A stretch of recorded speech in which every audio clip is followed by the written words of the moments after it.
Hi അസ്സാം വലൈക്കും. ഇന്ന് ഞാൻ വന്നിട്ടുള്ളത് നല്ലൊരു ചിക്കൻ സ്റ്റൂവിൻ്റെ റെസിപ്പി ആയിട്ടാണ്. നമുക്ക് പെട്ടെന്ന് ചെയ്തെടുക്കാൻ പറ്റിയ നല്ലൊരു സൈഡ് ഡിഷാണ്. അന്നേരം എങ്ങനെയാണ് ചെയ്യുന്നതെന്ന് നോക്കാം.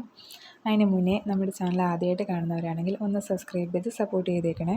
നമ്മളൊരു കടായി അടുപ്പത്തേക്ക് വെച്ചിട്ട് വെളിച്ചെണ്ണ ഒഴിച്ചു കൊടുക്കുന്നുണ്ട്. വെളിച്ചെണ്ണ ചൂടാവുന്ന സമയത്ത് 2-3 ഏലക്ക, ഗ്രാമ്പു, കറുവപ്പട്ട ഇത്രയും ചേർത്ത് നല്ല രീതിയിലൊന്ന് ഇളക്കിയെടുക്കുന്നുണ്ട്. എൻ്റെ കയ്യിൽ ഏലക്ക ഇല്ലാത്തതുകൊണ്ട് ഞാൻ കുറച്ച് ഏലക്കാപ്പൊടിയാണ് ചേർത്ത് കൊടുത്തിട്ടുള്ളത്.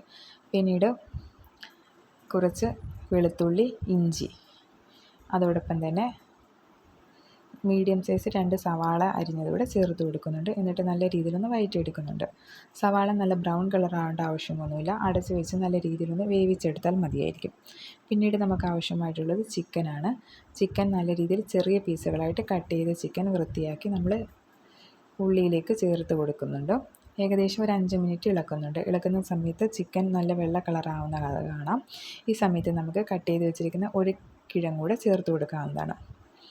എന്നിട്ട് നമ്മൾ 2ാം പാലാണ് ചേർത്ത് കൊടുക്കുന്നത്. 2ാം പാല് ഒന്ന് അടച്ച് വെച്ചിട്ട് വേവിക്കുന്നുണ്ട്. ഇതെല്ലാം നല്ല രീതിയിൽ ഒന്ന് തിളച്ച് വരുന്ന സമയത്ത് നമുക്ക് കുറച്ച് ക്യാരറ്റ് കൂടെ കട്ട് ചെയ്തത് ചേർത്ത് കൊടുക്കാവുന്നതാണ്.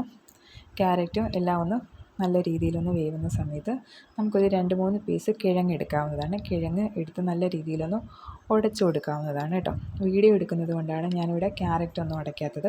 അല്ലെന്നുണ്ടെങ്കിൽ ക്യാരറ്റും കിഴങ്ങും എല്ലാം ഉടച്ച് ചേർക്കുന്നതാണ്. കാര്യം കുട്ടികൾ എന്തെങ്കിലും കഴിക്കത്തുള്ളൂ. അല്ലെങ്കിൽ ഈ വെജിറ്റബിൾസ് എല്ലാം മാറ്റി വെക്കുന്നതാണ്.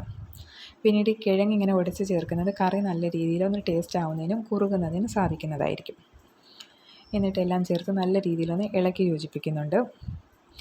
ഇപ്പം നല്ല രീതിയിൽ കറി ഒന്ന് കുറുകി വരുന്നതായിട്ട് കാണാം. എന്നിട്ട് നമുക്ക് 1 സ്പൂൺ ഗരം മസാല, 1 സ്പൂൺ കുരുമുളക് പൊടി ഇത്രയും ചേർത്ത് നല്ല രീതിയിൽ ഒന്നുകൂടെ ഇളക്കി യോജിപ്പിക്കാവുന്നതാണ്. അതിനുശേഷം 1ാം തേങ്ങാപ്പാൽ ചേർത്ത് കൊടുക്കാവുന്നതാണ്. ഈ സമയത്ത് ഫ്ലെയിം കുറച്ച് വെക്കാവുന്നതാണ്. എന്നിട്ട് 1ാം തേങ്ങാപ്പാലൂടെ ചേർത്ത് നല്ല രീതിയിലൊന്ന് ഇളക്കി യോജിപ്പിച്ച ശേഷം ഫ്ലെയിം ഓഫാക്കാവുന്നതാണ്.